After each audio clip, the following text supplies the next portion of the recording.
Hi friends, welcome to Indian Recipes Tamil. நம்ம இன்னைக்கு ரொம்ப டேஸ்டியான ரெஸ்டாரண்ட் ஸ்டைல் சிக்கன் கறி எப்படி செய்யறதுன்னு பார்க்க போறோம்.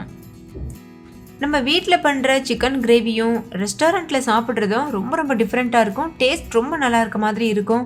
அதுக்கு நீங்கள் சின்ன சின்ன வித்தியாசங்கள் பண்ணால் போதும், நீங்களும் ரெஸ்டாரண்ட் ஸ்டைலில் ரொம்ப டேஸ்டியான சிக்கன் கறி பண்ண முடியும். பார்க்கும்போதே எவ்வளோ அருமையாக சூப்பராக இருக்குல்ல.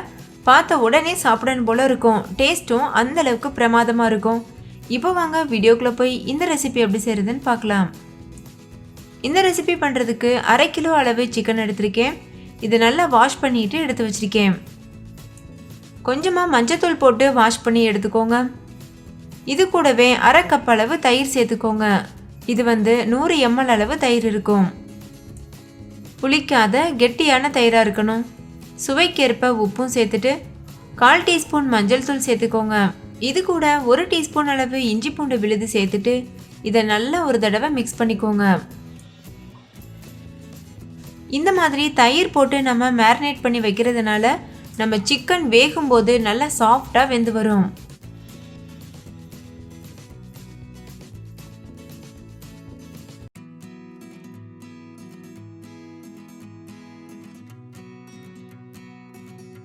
இப்போ பாருங்க, இது நல்லா மிக்ஸ் பண்ணியாச்சு. இது ஒரு 1/2 மணி நேரம் அப்படியே உருட்டும்.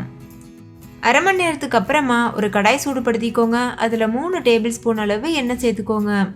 நான் தேங்காய் எண்ணெயில் செய்கிறேன்.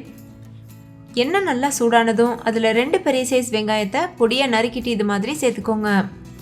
சேர்த்துட்டு இதை மீடியம் ஃப்ளேம்லேயே வச்சு நல்லா வதக்கிக்கோங்க. வெங்காயம் வதங்கிட்டு இருக்கும் போதே நம்ம இந்த ரெசிபிக்கு தேவையான பேஸ்ட் தயார் பண்ணிடலாம். அதுக்கு 2 பெரிய சைஸ் தக்காளியை ஒரு மிக்சி ஜாரில் சேர்த்துக்கோங்க. கூடவே 10-15 முந்திரி பருப்பும் சேர்த்துட்டு நைஸாக பேஸ்ட் பண்ணிவிட்டு ஒரு ஓரமாக வச்சுருங்க. இப்போ பாருங்கள், நம்ம வெங்காயம் நல்லாவே வதங்கிருச்சு. இந்த அளவுக்கு முழுமையாக வதங்கணும். இப்போ இதில் 2 டேபிள் ஸ்பூன் அளவு இஞ்சி பூண்டு விழுது சேர்த்துக்கோங்க. ஃப்ரெஷ்ஷாக அரைச்ச இஞ்சி பூண்டு விழுதில் செஞ்சால் தான் குழம்பு டேஸ்ட்டாக இருக்கும். இஞ்சி பூண்டோட பச்சை வாசனை போகிறது மாதிரி நல்லா வதக்கிக்கோங்க. இஞ்சி பூண்டு பச்சை வாசனை போனதுக்கு அப்புறமா தக்காளியும் முந்திரி பருப்பும் அரைச்சி வச்சுருந்தோம்ல, அந்த பேஸ்ட்டை சேர்த்துருங்க. சேர்த்துட்டு இதையும் நல்லா கலந்துக்கோங்க.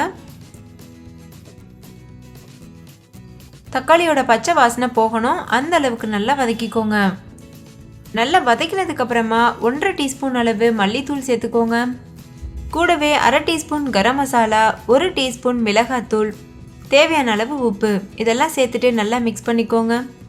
காஷ்மீரி மிளகாத்தூள் சேர்த்திங்கன்னா கலர் நல்லா கொடுக்கும். நான் காஷ்மீரி மிளகாத்தூள் சேர்த்துருக்கேன். இப்போ இந்த மசாலாவை முழுமையாக கலந்ததுக்கப்புறமா எண்ணெயெல்லாம் நல்லா பிரிஞ்சு வர வரைக்கும் லோ ஃப்ளேம்லேயே வச்சு வேக வச்சுக்கோங்க. ஒருவேளை ரொம்ப அடி பிடிக்கிற மாதிரி இருந்ததுன்னா கொஞ்சம் போல் தண்ணி சேர்த்துக்கிறலாம். ஒரு 2 ஸ்பூன் அளவு தண்ணி சேர்த்துக்கலாம்.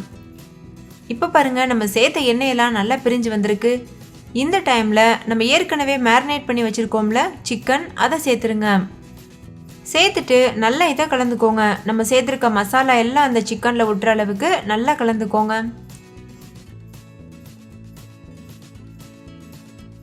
நல்லா மிக்ஸ் பண்ணதுக்கு அப்புறமா தேவையான அளவு தண்ணி சேர்த்து இதை நல்லா கலந்துக்கோங்க. நான் 1.5 டம்ளர் அளவு தண்ணி சேர்த்துருக்கேன். சேர்த்துட்டு இதை நல்லா இப்போ நம்ம கலந்துக்கிறலாம். உங்களுக்கு எவ்வளோ தண்ணி தேவையோ அந்த அளவுக்கு நீங்கள் பார்த்து சேர்த்துக்கிறலாம். இதெல்லாம் நல்லா கலந்ததுக்கப்புறமா மூடி போட்டு மூடிட்டு லோ ஃப்ளேமில் வச்சு ஒரு 20 நிமிஷம் நல்லா வேக வச்சுக்கோங்க. இடையிடையில் நம்ம மூடியை ஓப்பன் பண்ணி கலந்து விட்டுட்டே இருக்கணும், இல்லைன்னா அடி பிடிக்கிறதுக்கு வாய்ப்பு இருக்குது. 20 நிமிஷத்துக்கு அப்புறமா நல்ல எண்ணெயெல்லாம் பிரிஞ்சு வந்ததுக்கப்புறமா இதை ஓப்பன் பண்ணிடுங்க. பாருங்கள், நம்ம சேர்த்த எண்ணெயெல்லாம் நல்லா பிரிஞ்சு வந்திருக்கு. சிக்கன்லாம் நல்லா சாஃப்டாக சூப்பராக வெந்திருக்கு பாருங்கள். கிரேவியோட டெக்ஸ்டரே ரொம்ப பிரமாதமாக இருக்குது. கடைசியாக இதில் கொஞ்சம் புதினா இலைகள் சேர்த்து இறக்கிடலாம். உங்ககிட்ட ஃப்ரெஷ்ஷான புதினா இலைகள் இருந்ததுன்னா நீங்கள் அதை சேர்த்துக்கிறலாம். இந்த கிரேவி சாதம், இட்லி, தோசை, சப்பாத்தி கூடலாம் வச்சு சாப்பிட ரொம்ப நல்ல காம்பினேஷனாக இருக்கும்.